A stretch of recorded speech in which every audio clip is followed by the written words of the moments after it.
Que la paix, la miséricorde et la bénédiction de Dieu soient sur chacun d'entre vous.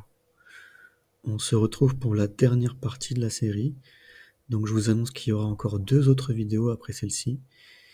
Il y a encore beaucoup de choses à dire et pour éviter de faire une vidéo d'1 heure, je vais traiter chaque partie séparément. Et on va aborder directement cette deuxième illusion qui, contrairement à la précédente, ne nécessitera pas forcément de connaître la langue arabe, même si je vous apporterai donc dans les prochaines vidéos quelques détails supplémentaires pour ceux qui veulent aller plus loin. Alors cette illusion, elle concerne en partie le global et le particulier, justement à savoir à ne jamais prendre un verset particulier et à en tirer une conclusion générale. L'islam n'a jamais fonctionné comme ça, mais aussi ne pas prendre un verset qui parle d'un cas particulier et en faire un verset global, et on va voir qu'il y a plusieurs indices qui relèvent presque de la simple analyse grammaticale du Coran, la plus basique, qui permet justement de faire la distinction entre l'universel et le particulier. Ce dont on aura besoin pour appliquer la logique correctement dans nos premières affirmations, dans nos premières propositions fondamentales de base. Alors comment faire la distinction entre un verset qui traite d'un sujet global et un verset qui traite d'un sujet particulier? La première des choses qu'il faut faire d'abord, c'est lire le Coran en entier, ou au moins l'avoir déjà appréhendé dans sa totalité. C'est la moindre des choses lorsqu'on prétend traiter ou parler sur un sujet. Alors pour une première lecture, je conseillerais évidemment de lire dans sa langue natale, parce que lire un livre dont vous ne comprenez pas le sens ne vous apportera absolument rien. Juste une remarque, quelqu'un qui connaît le Coran par cœur, c'est-à-dire qu'il l'a en garde dans sa mémoire, cela ne veut pas dire qu'il le comprend mieux que les autres. Parce que lorsqu'on récite, parfois on est plus concentré sur la bonne prononciation que sur le sens. Après, effectivement, ça peut dépendre aussi des techniques de mémorisation, mais si on dit à quelqu'un qui connaît le Coran par cœur que la logique est interdite sur le livre, et qu'en plus de cela, on lui fait mémoriser des explications toutes faites, eh bien, il ne raisonnera pas, il ne fera pas les liens nécessaires, et vous aurez aujourd'hui des gens qui connaissent le Coran par cœur, mais qui ont quitté l'islam, et c'est très important de comprendre que la mémoire, ce n'est pas une forme d'intelligence, c'est juste une capacité cognitive qui peut être extrêmement utile, ça permet de stocker de l'information. J'envie moi-même à beaucoup de gens cette capacité, parce que je ne suis pas forcément doué pour la mémorisation, mais l'être humain est capable de l'activer plus facilement dans les moments d'urgence, mais beaucoup moins lorsqu'il est dans des situations confortables. Et la mémorisation, c'est différent de la réflexion et de la méditation du Coran. C'est 2 choses distinctes. Donc le premier point, on a dit, c'est d'aborder le Coran au moins dans sa totalité. Ensuite, le deuxième point, c'est que durant ma première lecture, je vais essayer de considérer qu'il n'existe aucun verset global. C'est-à-dire qu'au contraire, je vais les considérer tous comme particuliers. Le but, c'est de ne pas tirer des conclusions tout de suite, parce que si on considère que tout est global, c'est certain qu'on va tomber dans des contradictions. Et en fait, ce n'est qu'à la fin de la première lecture que tu vas pouvoir commencer à te faire une idée globale du message que transmet le Coran.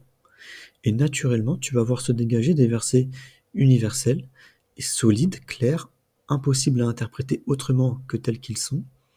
Et croyez-moi que tous ceux qui ont fait l'effort de lire le Coran de A à Z, même en français, eh bien ils n'en sont pas sortis indemnes.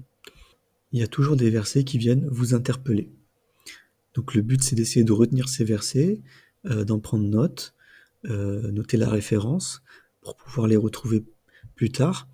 Donc dès qu'on tombe sur un verset qu'on veut retenir, parce qu'il fait écho à quelque chose qu'on a vécu, parce qu'on a l'impression d'avoir compris quelque chose que peut-être on n'avait jamais entendu avant, tu prends en note, même s'il se peut que tu te rendes compte plus tard que tu t'es peut-être trompé, que le verset ne voulait pas dire ce que tu pensais au début, que tu as été induit en erreur par des traductions ou par des exégèses, que tu as lu sur internet ou entendu dans une vidéo YouTube ou sur une vidéo TikTok. C'est pas grave, le plus important c'est que c'est la progression. Et une fois que tu as connu l'erreur, maintenant tu sais et tu ne la feras plus. Donc le Coran, c'est un livre avec énormément d'enseignements, que même les musulmans ne connaîtront pas totalement à la fin de leur vie. Aucun musulman aujourd'hui peut dire une phrase comme «Le Coran n'a plus aucun secret pour moi». Cela reviendrait à dire «Je connais tous les trésors de la parole de Dieu». Ça, c'est impossible. Donc, pour résumer ce deuxième point, je vais prendre des notes et je tire pas de conclusion tout de suite lors de ma première lecture. Et le troisième point, c'est ce qui va concerner les 2 vidéos qui vont suivre celle-ci, c'est faire attention à la syntaxe, la grammaire, la conjugaison. Donc ça, on va le voir, c'est très important. On va voir ceux qui étaient, on va voir ceux qui ont suivi les cours de français lorsqu'ils étaient à l'école, puisque là, encore une fois, c'est pas une question forcément de la langue arabe, parce que même en français, quand c'est bien retranscrit, il y a des personnes qui continuent à ne pas faire attention à tout ça.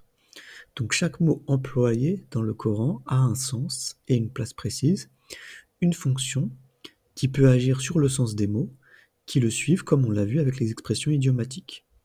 Donc nous, on se concentrera dans les vidéos suivantes sur la grammaire uniquement, d'accord, la base des bases. Et ce qu'on va faire, on peut le faire avec n'importe quel texte, pas seulement sur le Coran. Et je conseillerais pour les plus courageux d'entre vous de même essayer de le faire avec la Bible. Donc maintenant, qu'est-ce que le Coran? Parce que si on veut lire le Coran dans sa totalité, ce qui était notre premier point, déjà, il faut essayer de comprendre à quoi on a affaire exactement. C'est quoi le Coran pour un croyant? Quand on dit c'est la parole de Dieu, c'est assez vague, surtout pour un non-croyant. Alors, remarquez toujours l'unicité ici. On ne dit pas les paroles de Dieu, bien qu'il est constitué de versets et de sourates, mais on dit bel et bien la parole de Dieu.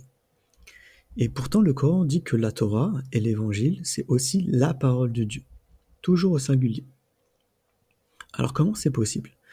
Déjà, il ne faut pas confondre le Coran avec le Musraf, qui est le livre papier qu'on a tous dans nos maisons.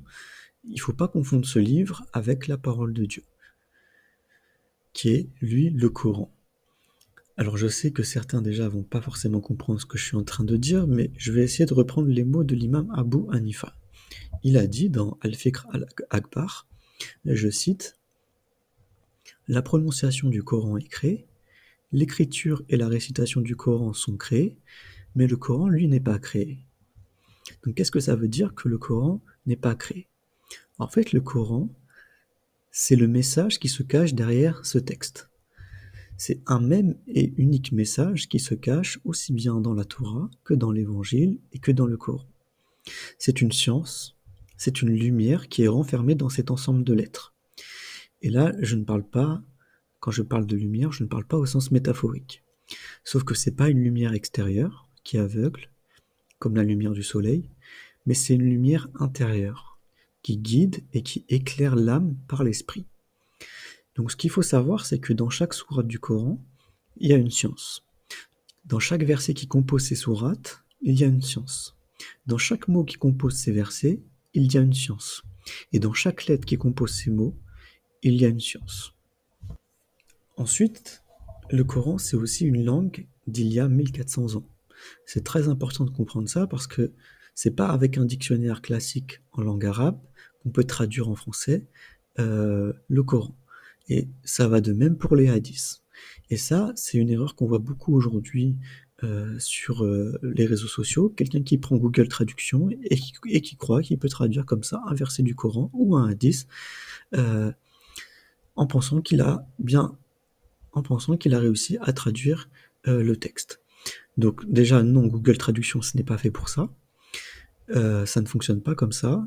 Et les savants, pour comprendre le Coran, qu'est-ce qu'ils font? Ils s'appuient soit sur les tout premiers dictionnaires arabes, d'accord, soit sur les poésies antérieures, ou qui sont les plus proches de l'époque de la révélation, dans le but d'essayer de définir au mieux le sens ou l'essence des mots du Coran. Et enfin, le Coran a cette particularité de nous expliquer lui-même comment il faut le lire. Donc il y a plusieurs passages, par exemple, faire silence, l'écouter, c'est-à-dire être attentif à ce qu'on lit et ce qu'on récite, le réciter lentement aux gens, le lire avec soin, harmonieusement, Donc on peut ici utiliser aussi l'expression psalmodier. Et il faut aussi le méditer, réfléchir dessus, l'examiner, et enfin, avoir confiance en lui. Et c'est cette dernière étape, si on met notre confiance en lui, si on met notre confiance dans ce livre, on va devoir commencer à croire dans la manière dont il se définit lui-même. Et une autre particularité du Coran, et il n'y a pas beaucoup de livres qui font cet exercice, à part peut-être dans la poésie on peut trouver ça, mais c'est que le Coran, il se décrit lui-même. Et il se décrit lui-même comment? Comme étant l'expression de la pure vérité, comme une confirmation des révélations antérieures, donc c'est très important, le Coran vient confirmer la Torah et l'Évangile. Il est un guide vers la voie la plus droite, c'est un discernement avec une multitude d'exemples, il est plein de sagesse, il est un rappel, il n'a pas de contradiction, il est sublime, il est clair, il est rendu facile, c'est un exposé explicite et manifeste de toutes choses, c'est une miséricorde, une guérison, une bénédiction, une bonne nouvelle, qui n'a rien de semblable, composé de versets ou de signes détaillés. Il est une lumière provenant de Dieu, adressée aux humains et à tous les mondes. Donc voilà ce que dit le Coran, et je pense n'avoir rien oublié. N'hésitez pas à me mettre en commentaire si vous pensez que j'ai oublié quelque chose. Et donc tout ça, ce sont des choses à prendre en considération lorsqu'on accorde notre foi dans la parole de Dieu, et donc il y a une attitude à adopter face au Coran. Le Coran n'est pas n'importe quel livre pour celui qui lui accorde sa confiance. Il y a donc une approche comportementale, psychologique. Et c'est là que se situe réellement la deuxième illusion, qui est en fait la toute première illusion à l'origine de toutes les autres. Sans cette approche, vous tomberez dans toutes les illusions. Et cette attitude, on peut la résumer comme suit. Si tu négliges le Coran, tu auras une compréhension négligée de l'islam. Nécessairement, tout simplement. Et c'est pour ça qu'il ne faut pas s'étonner des compréhensions négligées des plus jeunes, chez nous, même des musulmans, qui n'ont pas l'expérience et qui n'ont pas beaucoup médité encore sur le Coran par rapport aux anciens. Donc c'est normal qu'ils aient un niveau de compréhension moindre que les plus âgés. Mais encore plus, ne pas s'étonner de la compréhension des gens qui combattent l'islam, qui, elles, complètement négligent le Coran. Elles ne peuvent pas avoir un niveau de compréhension suffisant pour en arriver au même niveau de compréhension qu'un croyant ou du niveau de quelqu'un qui médite le Coran tous les jours, qui considère le Coran comme quelque chose d'important dans sa vie et qui va faire attention à chaque mot, à chaque affirmation contenue dans le livre. Surtout parce que dans l'islam, dire des choses sur Dieu ou sur sa parole sans fondement, c'est un péché, d'accord? C'est de l'association. Donc on fait très attention à ce qu'on dit, et si on ne sait pas, on dit qu'on ne sait pas. Mais ce qui est malheureux, et j'ai suivi un petit peu toutes les polémiques et les débats très offensifs des apostats qu'il y a eu ces derniers temps sur les réseaux sociaux, le plus triste, c'est lorsqu'on voit des musulmans qui veulent absolument débattre avec ces gens-là, mais qui n'ont pas la science, et ils se font influencer, même dans leur compréhension de l'islam. Si bien qu'ils vont même en arriver à croire et à défendre l'islam des apostats, d'accord, qui n'est même pas présent dans le Coran. Quant aux hadiths, en fait, les traductions occidentales, elles sont ridicules et risibles, pour la plupart. Il y a encore un très gros travail, un très gros chantier à faire là-dessus. Imaginez que déjà avec le Coran, qui est un livre en arabe clair, on a du mal à le traduire correctement en français. Donc, si on a du mal à le traduire, c'est pas parce qu'il n'est pas clair, mais c'est parce qu'il y a toujours cette notion de malentendu, nécessairement, en raison de la barrière de la langue. Et puis, il y a aussi un temps pour que la science de l'islam arrive jusqu'à l'Occident. La science, c'est pas une simple information, d'accord? Certes, l'information sur l'islam circule sur Internet, d'accord? Mais la science, elle circule beaucoup moins vite. On a des imams aujourd'hui en France qui ont des informations, mais on n'a pas encore de grands érudits et de grandes références encore en Europe sur lesquelles on pourrait s'appuyer. Il y en a, mais ils sont pas encore connus ou très peu reconnus, et en plus, l'Occident a mis des bâtons dans les roues aux musulmans en leur diffusant le salafisme à grande échelle, alors que ce courant, je le rappelle, n'est qu'une minorité dans le monde musulman. Alors, imaginez maintenant pour les traductions des hadiths, qui sont encore moins clairs que le Coran, qui sont des témoignages d'hommes, parfois contradictoires, et imaginez que le premier travail de traduction en français de tout le corpus islamique a été entrepris par des gens de la team premier degré, qui prenaient tout au pied de la lettre et qui ont fait ça justement quasiment sur toute la littérature islamique. Et ça a créé des interprétations biaisées par l'occidentalisation des esprits. Euh, donc tous ceux qui ont traduit le Coran aujourd'hui en français sont soit des occidentaux, soit des gens qui ont été formés académiquement en Occident. Donc en fait, ça vous laisse entrevoir toutes les erreurs et les malentendus sur lesquels malheureusement beaucoup de musulmans tombent, et moi le premier, parce que on commence tous par des sources occidentales au début. Et pour s'en sortir, en fait, il faut déjà écouter tout le monde jusqu'au bout, et il faut que le croyant se laisse toujours une fenêtre de sortie, une, une ouverture pour se dire peut-être que je n'ai pas encore la bonne compréhension sur ce sujet, tant que je n'ai pas de certitude. Pourquoi? Parce qu'en fait, il y a des idées et des discours qu'on nous met dans la tête à cause des réseaux sociaux, et parfois aussi parce que nos imams et des gens qu'on suit sont de bonne foi, parce qu'ils ont appris comme ça. On croit que c'est des évidences, alors qu'en fait, il n'y a aucune preuve et aucune source première de cela, et que ce ne sont que des interprétations d'un savant qui a existé il y a plusieurs siècles de cela, et on nous le présente et on nous l'enseigne comme si c'était l'islam absolu, l'islam authentique. Donc pour revenir sur cette idée de ne pas négliger le Coran, c'est justement ce qu'on va voir dans les 2 prochaines vidéos par des cas concrets.